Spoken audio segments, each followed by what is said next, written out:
Morning, everybody. It's a bit cooler today. It's only 60. I'm torn between wearing a sweatshirt or not, but once I get moving I think it'll be nice. Looks good. Looks really good. I hope to fully enclose it today, to completely finish closing it in today, and get the tar paper on today, and get the windows in today. So I think I can pull this off. So I'm going to get started. I have to finish sheathing on the front, but I decided that I'm going to do the sidewall first, where I need the bigger pieces, so that then I can just use whatever is left for scrapping in on the front, rather than cutting anything I might end up needing on the side. So, we'll get to it. Well, here, guys, is the denailing station. I am using recycled materials. Of course, now I put it upside down.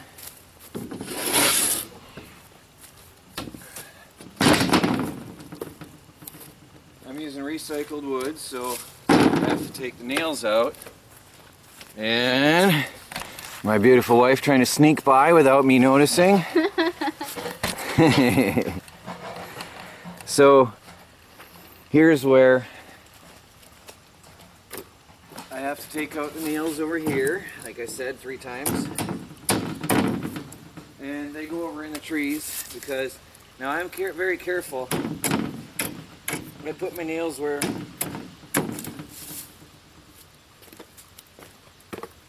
they'll never be run over by any wheels. Now normally I do keep a can of them in the hopes that metal value will ever go up one day again, but it's not looking good right now. Now for the smaller scraps of wood I've been cutting on the deck, but this is a bigger piece. So I'm just going to cut this right here in place. Look for the straight side. This is used wood, so it was roughly cut. Let me double check my measurement. Measure twice, cut once. Well, I just did a whole video clip where I was showing you how I take the nails out and prepare the wood, but the camera decided to tip up and show the sky, so I have no idea what you were looking at. So I am going to go and measure, make another measurement. I'm using recycled wood, so I have to find the clean edge, and this is the rough edge. They didn't cut this very neat when they were putting that house together. There's oops, I missed a nail. Again, with recycled wood, you're going to have nails to deal with. So,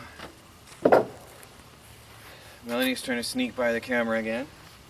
Anyway, it does take time to clean the wood and prepare it for use.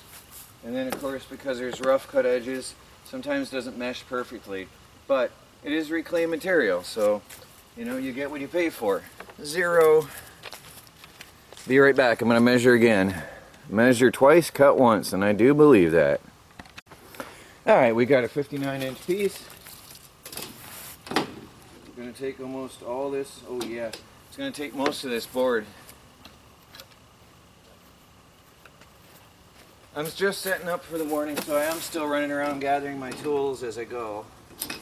They're all out here in the greenhouse, which is convenient.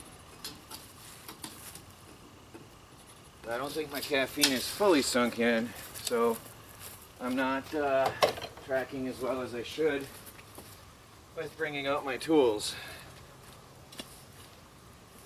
Well, that's just me. Yeah. I know this is a drywall T-square, but I love it. It's 4 foot long.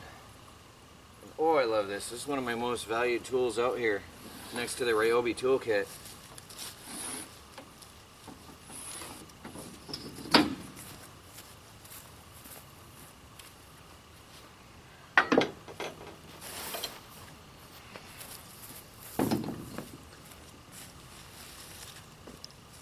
I took out my glasses.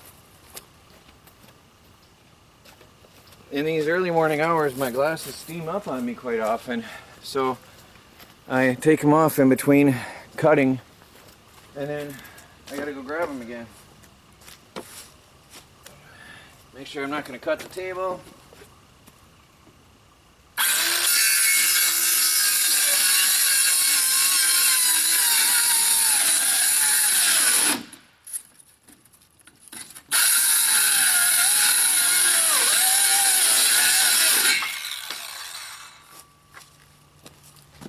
Piece is ready to go up on the wall. I'll take you over there and we'll put it up.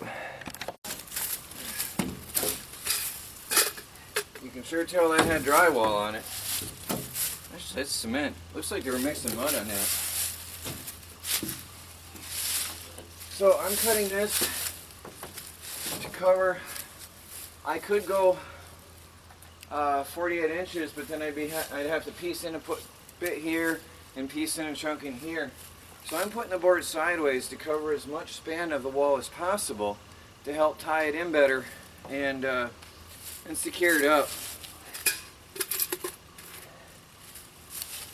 I'm going to put a starter nail in on each corner so that it makes it easier for me to tack this in place when I get it in where it belongs. Chris has been ill. A lot of people are asking about him. He hasn't been around for a while, so you won't be seeing him. Chris has his good days and bad, and he has been going through a bad period.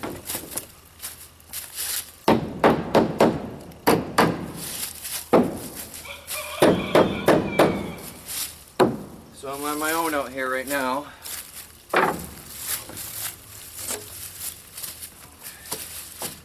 Having a helping hand would be nice, but here we are. We'll make the best of it. That's why God made feet, I guess. Feet are helpful.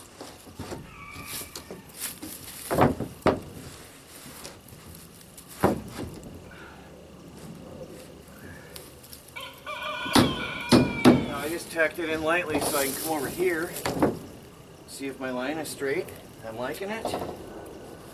Tack it in all the way. Bad angle for me.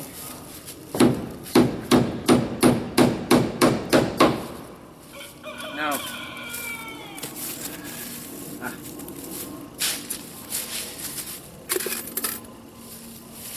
I'm just going to put a few nails in this, tacking it in place, because I'm going to come back with the air gun later and really do a good job. It'll save me a lot of time on this job.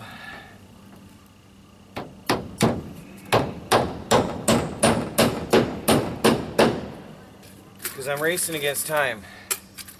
I want to get this done before the freeze.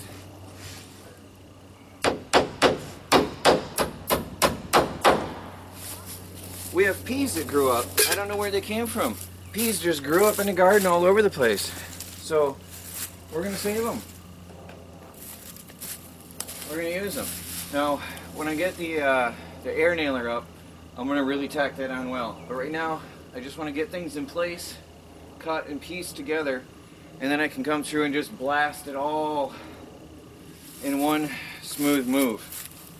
So I'm going to measure the next piece, which I have a little cutout here obviously, and that'll go all the way up to there.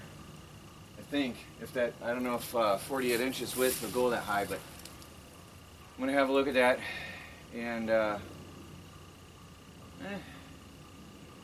do what I can. Gonna finish this and have the windows in today is my goal. Now, just for a note, since I'm alone out here, I've got to do things differently. So I took a piece and I cut it to width to fit the maximum width that I would need, all right? But it overlaps over this window frame.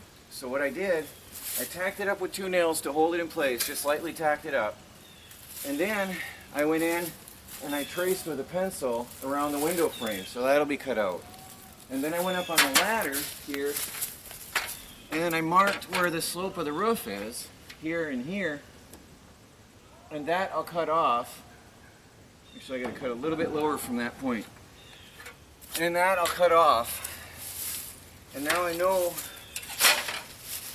where to cut. Everything's marked. So now I can remove those nails.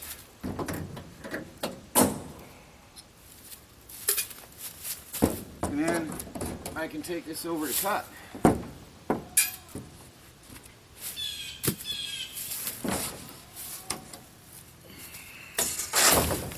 And I'm always careful if I drop a nail, I make sure I don't lose that, because I might drive around here with tires someday with something. And I'm always trying to be extra careful with that, with nails. Boy, this camera keeps wanting to jump at the sky. I'm sorry about that.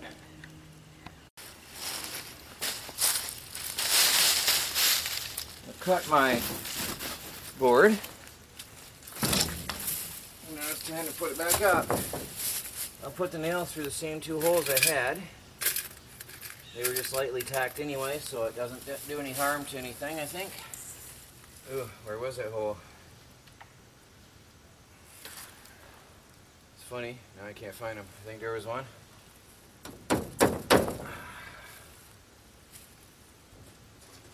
Oh, there it is.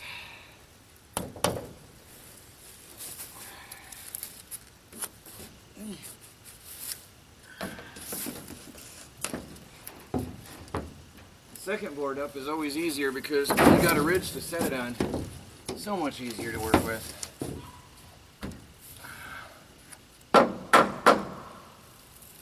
There it is. Yep. Oh, I bounced it off.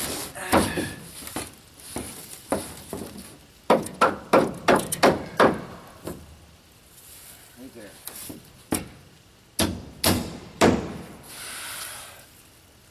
Dropped my nail. Oh, that was the wrong hole.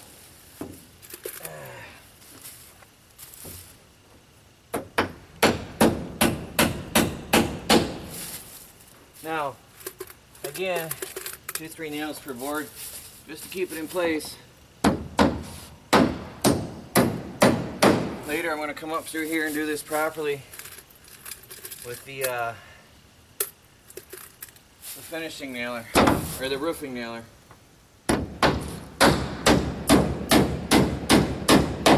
That'll go really fast. Pop, pop, pop, pop, and done. So there's another piece. Now I'm going to measure mark these others. This wall will be done quick. This is the easy one.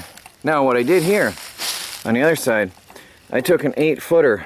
I think, I'm going to measure that. I took an 8-footer, tacked it up, and then just cut out the notch on the other side that I had to, and then marked the angle of the roof and cut it. And that makes it quick and easy. And then I just have to do the strips along the sides of the doors and then underneath, windows on this side. Yeah. Well guys, got another wall done. I don't know why the goats are crying, so if you ask, I can't answer. They got food, water, hay, and they've been milked. I think they just want to be with us. Melanie's out working, and that's their mom. They're calling, Mom! Mom! Anyway, there's the sheathing done on this wall. I'm going to have to do some trimming up with the Sawzall later, but I just wanted to slap this on, and then I'll do the nailing, proper nailing of it, and then I'll run the Sawzall and trim it up. But there it is. One wall is finished. 2 walls are done. Let me show you the other. I think we have 2 walls done. Yes, except for that little strip on the bottom, which I'll do last. I'm going to have little bits and pieces here. Now I'm going to do the front wall, and we will be done. We will be done, at least with the sheathing. So, I'm going to take a little breather and walk around and look at my work. I'm going to take the camera off the tripod a minute and talk to you. Okay, a lot of people are asking why I would want to insulate a greenhouse. what I've got here is massive south-facing glass, massive wall with south-facing windows. Lots of glass, whole lot of glass. We have the roof on the south side is see-through. This will allow maximum solar exposure at any time of the year. So summertime the sun is higher, and then the sun will be coming up through the top more than through the front. Winter, the sun is lower, and we'll get maximum sunlight through the front windows. Now, we're up in the north climate here, so it gets very, very cold in winter. So to reduce heat loss, cold sinks. So we have a bit of a buffer along the bottom edge all the way around, and that reduces the coldest air is lower, so that's good. Then we've raised the windows off the ground for that purpose. You'll notice the windows are all the way to the top rather than all the way to the bottom, and that way we have the windows up high and less cold air to seep through down lower, at least theoretical, because the ground is always colder in winter. Now, on the side walls, I have here, let me move my ladder out of the way. On the side wall, we have a lot of glass on the south west face, and then we have the back side is insulated on the north where the sun won't shine, and the top section is insulated, or going to be insulated, and that will minimize heat loss because heat inside rises. So that will minimize heat loss. The only potential heat loss then in this case will be through the windows, obviously. But then again, we have this big top lip here, which will help trap heat near the ceiling, which I can then bring down with fans to the plants where that's needed. And then again, over here we have pretty much the exact same thing. We have the northeast side is insulated, and the southeast side is wide open to the world with an insulated top to minimize heat loss. So I think it's going to be successful. You can see I already have the sheathing, the bulk of the sheathing is all in, and you can see that the greenhouse is very well lit even on a gray and cloudy day. So the greenhouse is very nicely lit. Light is reaching all the way to the back. There's no shadow down here. You can see shadow where the roof is, where the ceiling is. See this here? And this is where I'll store my tools and equipment, on that back wall up higher where there will be shadow. This is a very good example to see in even cloudy days where it's darker. The darker corners, it will be storage for tools and equipment and extra pots and everything else. Now we will have a place for our garden tools, so that's a necessity as well. Anyway, also in summer we can put our lettuce in the greenhouse, because lettuce doesn't like full sunlight, heat, and drought. Lettuce likes to be wet and somewhat shaded in summer, so that'd be perfect for the cold living plants in summer months. So there's the method to my madness, hopefully well explained. And now I've used up my little break by talking to you, but that's fine. I like to have you guys understand what I'm doing. Well, we're getting there, guys. Now I just got to do the top sections here. Where's my fingers? This along here and all these sections. The lower section is all done. So, pretty soon. Looking good.